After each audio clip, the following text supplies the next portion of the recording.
Welcome back to D-Loney V8 Motorsports and Burns Brothers Performance. We're going to do another update here. We've got the 56 Chevy behind us. Quite a bit has happened since you saw it last. And so we will do some walk around, some videos, some close-ups, and there's a few before pictures, I think, of the cage at least, if not some other things, some action shots. But we should kick it off, right? Cheers. It's Sunday, fun day here at Burns Brothers Performance. Thanks for watching. So we'll be right back and we'll follow George around. Anything you want to say for the upfront, the intro? Nope, I think we'll cover it in the walk around. Okay, we'll be right back. Okay, so we're back here with George. We're going to walk around this thing and see all the work that he's been doing. This was supposed to be a street strip car for Nikki. It still is. Yeah, it's getting more strip. So Emphasis on the strip. Right. Yeah. All right. Well, let's talk about it. So, yeah, last time we did a video, I think I was still working on the floors.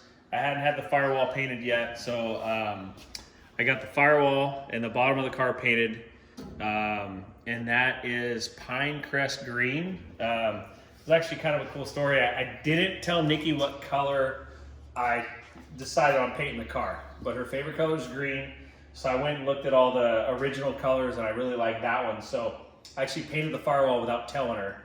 And then I brought her and my daughter, Juliana, over to see the car. And the car was sitting over there and I lifted up Juliana in the window and she got to see it before Mom did. And she thought it was pretty cool. So I was like, okay, well, I got half of them. Juliana loves it. And then we walked around the corner and Nikki saw it and she absolutely fell in love with it. So I was really happy because it was a crapshoot. You know, you don't know what you're going to get. But no, she loved the color. So we're probably going to two-tone it. Eventually the car will get painted. It'll be Pinecrest Green and probably like a gray or a silver or something like that on the back half. But anyways, yeah, so the chassis is all powder coated from Salem Powder Coat. And then I painted the bottom of the car after I got the floors all done. And I did have a couple runs on the firewall. Joe Miller came out and polished those out for me. I was going to say, if you look back on any of the previous videos, there was a few shots of the firewall. It had a horrendous hole right in the middle. Yeah, there was a big gash right in the middle, so we got that all fixed up. But and then I went to a swap meet a couple weeks ago. My buddy Brian and I went to a swap meet a couple weeks ago. I scored a lot of really good pieces. I didn't have the I guess splash pan or whatever you call it there. I didn't have one of those. So I got that, and then I got this piece here and a bunch of other miscellaneous pieces that will help put the car together. I just picked up a set of headlight buckets the other day, so for right now the car's going to stay primer, so I'll start putting it together now. And just to reiterate, the goal is Roseburg. Yes, this car will be in Roseburg this year, and I pulled the engine out of my El Camino. So I'm actually I robbed the heads off of that to save for the El Camino. I'm going to reuse the short block in this car. So I'm changing the heads, intake. I'm going to use the same cam that's in it. So the short block will go in this, and then Turbo 400 that I actually am buying back off of my buddy Brett Davis. That I'm buying that transmission off of him. So that'll go in here. Turbo 400 trans brake, Bill G built. So. A couple other things. I raised the master cylinder in this car because it was really close to the header and really close to the manifold or the breather on the valve cover. So it was kind of an afterthought. I thought I probably should have done it before I painted the firewall, but I'll just build a little plate and put it underneath there and paint it the same color as the firewall. It'll be fine. I did leave a hole for the wiper motor. In case I ever want to put one on it. It is Oregon after all. Yeah, I'll make a plate and put it on there. Every once in a while, it's happened, been known to happen. You go to Roseburg and it starts raining. So I'd like to have it on there for street cruising to Roseburg. But so yeah, the front end's just kind of sitting on here. It'll obviously come back off when the engine goes back in. But the big progress has been the roll cage. I have been working on this thing for the last probably, 4 weeks or so. Off and on. I finally got the cage in it. I do have to give a shout out to Brandon Keim over at Keim Race Cars. I took the rear bars and then these rocker bars over to him and had him do some bends in them. And I did some really, really primitive figuring on the angles. And I went in there and told him what I did. And he's like, okay, I think I can work with that. And he bent these things perfect. So yeah, I'm really, really happy with everything. Tucks up nice and tight.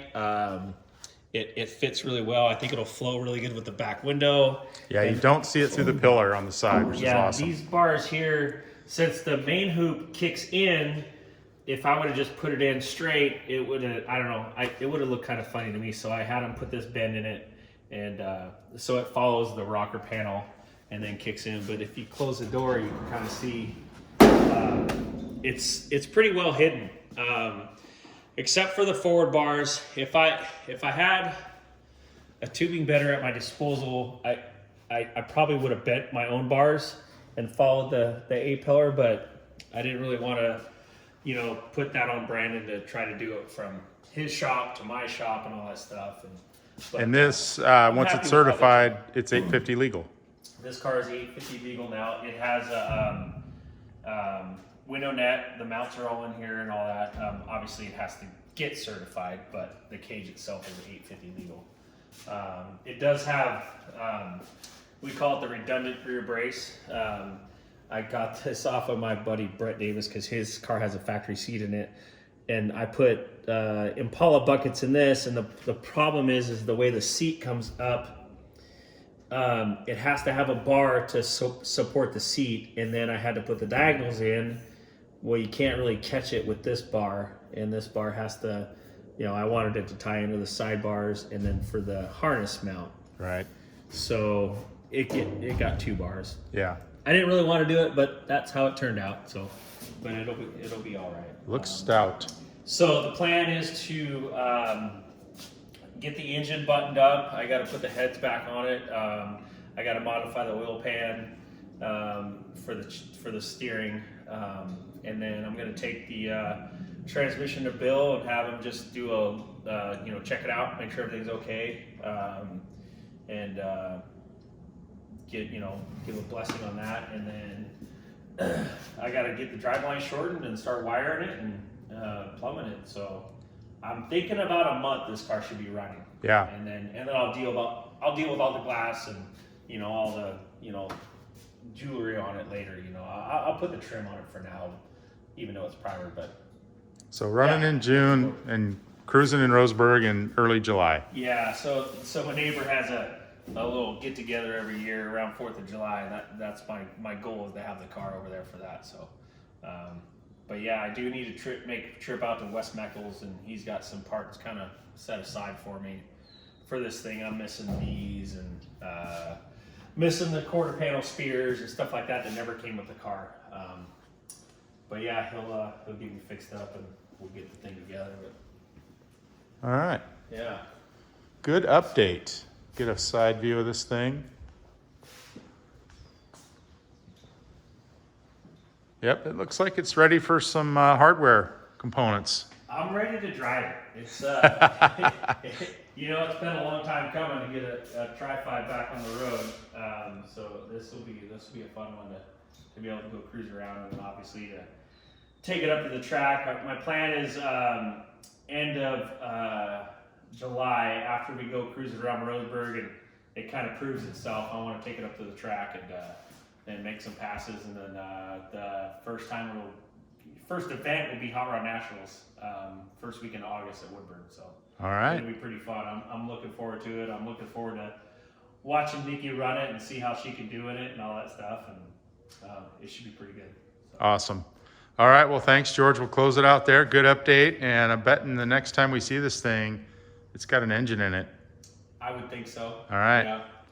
Looking good. All right, we'll see you next time. All right, well, don't forget to like, subscribe, hit the bell, and tell your friends. Right, tell all your friends. Share. Thanks, you guys. Thanks for watching.